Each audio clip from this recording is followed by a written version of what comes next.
The Weaver of Night Clouds.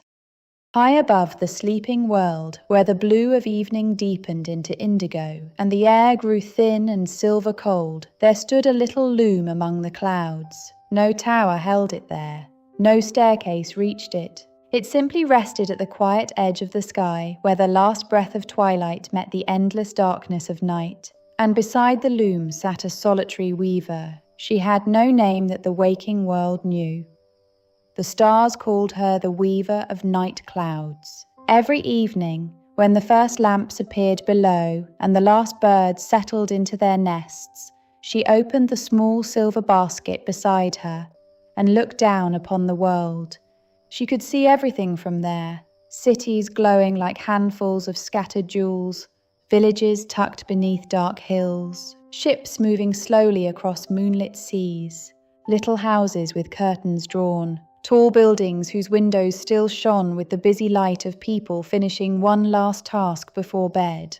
And everywhere she looked, she could see tiredness. It appeared as tiny shadows around sleepy eyes. It appeared as thoughts that would not settle. It appeared as worries carried quietly from one hour into the next.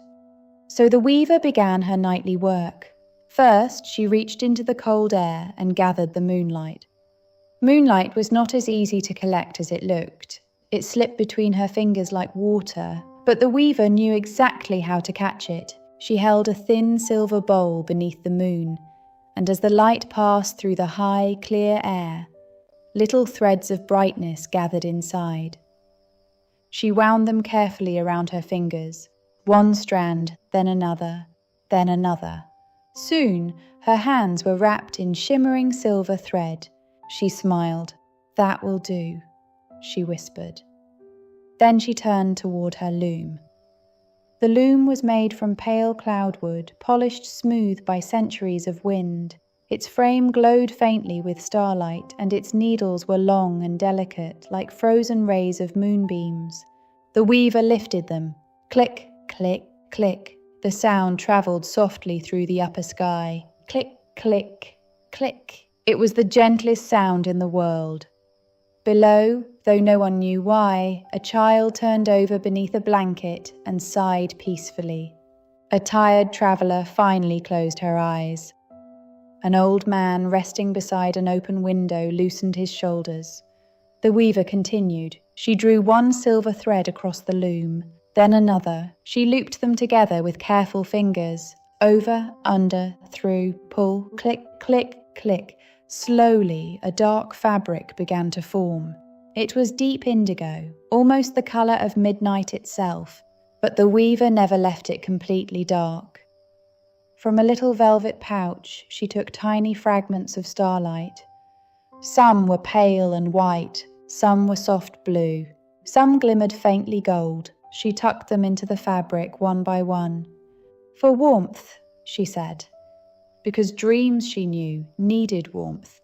Not the warmth of a fire, not the warmth of sunlight, but the quiet warmth that comes when the heart finally understands that, for tonight, it is safe to rest. The weaver's fingers moved faster now. The silver threads slipped between her hands like streams. The needles chimed. Click, click, click. And something remarkable began to happen. Across the world, the sharp edges of the day began to soften. The weaver could see them arriving at her loom. A difficult conversation, a forgotten task, a disappointing moment, a fear about tomorrow, a mistake someone wished they could undo, a question with no answer. These worries appeared in the sky as jagged little pieces of darkness. Some were heavy and black, some were thin and grey, some twisted around themselves like tangled vines. The weaver never judged them. She simply gathered them. "Come here," she whispered. She touched one dark cloud with a strand of moonlight. At once it changed. The sharp edges softened. The heavy darkness loosened. What had been a hard, tangled knot became a smooth ribbon. She passed it through her fingers. Then she knitted it into the blanket. Another worry came. She softened that one too. And another, and another. It was almost like a gentle kind of magic. Moonlight touched worry, and worry became softness. Silence touched noise, and noise became peace. Time touched sorrow, and sorrow became something that could finally be carried. The weaver worked without hurry. There was no need to finish quickly. Night itself seemed to slow down around her. Below, the world grew quieter. One by one, windows went dark. Cars became fewer. Voices faded. Doors closed. Books rested open on bedside tables. Phones were placed face down. Curtains stirred gently in the night breeze. And all the while, click, click, click, the weaver knitted. At last, the blanket was finished. It was enormous. It stretched farther than the weaver could see.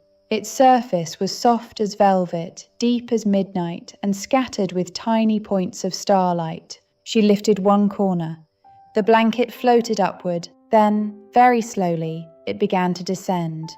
Down through the indigo mist. Down past the moon. Down through the quiet layers of cloud. The weaver watched carefully. She knew that every dream had somewhere to go. Some drifted towards cities, some travelled over forests, some followed winding rivers, some crossed oceans, and some floated toward a single small bedroom with a sleepy child waiting beneath the covers. The blankets knew where to go. They did not need maps. They followed the gentle pull of each sleeping heart. One silver thread floated toward a house beside the sea. Another drifted toward a little apartment high above a city street. A soft blue piece of the blanket curled around a farmhouse beneath the stars. And a tiny corner, warm with golden starlight, slipped through the open window of a child's bedroom. The child had been thinking about tomorrow, about school, about something that had gone wrong, about something they wished they had said. But when the velvet dream settled over them, those thoughts became quieter, not gone, just softer. The room seemed to breathe. The pillow felt cooler, the blanket felt warmer. The child's shoulders relaxed. Their breathing became slow and steady, in and out, in and out. The weaver watched. Then she smiled. All across the world, the same thing was happening. People were resting, babies slept in their cribs, children dreamed beneath warm blankets. Parents finally let their tired minds grow still. Workers who had carried long days on their shoulders surrendered them to the night. Somewhere, a lonely heart found comfort in a dream. Somewhere else, someone who had been worried for hours finally slept deeply. And somewhere beneath a quiet tree, an old dog curled into a warm circle and dreamed of running through a field. For a few precious hours, the world did not need to hurry. It did not need to achieve. It did not need to answer every question. It simply needed to rest. The weaver knew that this was important. Tomorrow would ask many things of the world again. There would be decisions, conversations, journeys, mistakes, laughter, work, unexpected moments. But tonight, everyone was allowed to put those things down. Tonight, the weaver held them. She knitted their worries into soft clouds. She tucked their fears beneath silver threads. She wrapped the sleeping world in a blanket made from moonlight and stars. And the world slept. At last, the eastern sky began to change. The deepest blue slowly became violet, then lavender, then a faint shade of rose. Dawn was coming. The weaver looked at her loom. Only one stitch remained. She took a single thread of silver moonlight. With great care, she passed it through the final loop. Pull, click. The last stitch was complete. She rested her shimmering needles on the loom. Below her, the sleeping world remained peaceful. The weaver looked down one final time. Everywhere, dreams floated softly.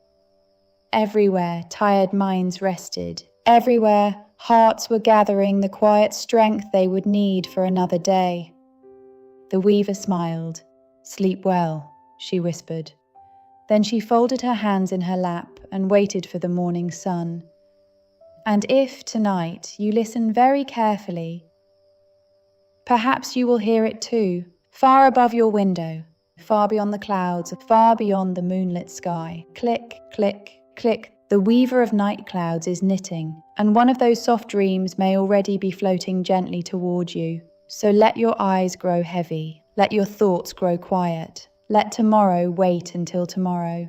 For tonight you are safe beneath the velvet veil of night, and somewhere high above the sleeping world, the weaver is keeping watch. Click, click, click. Good night.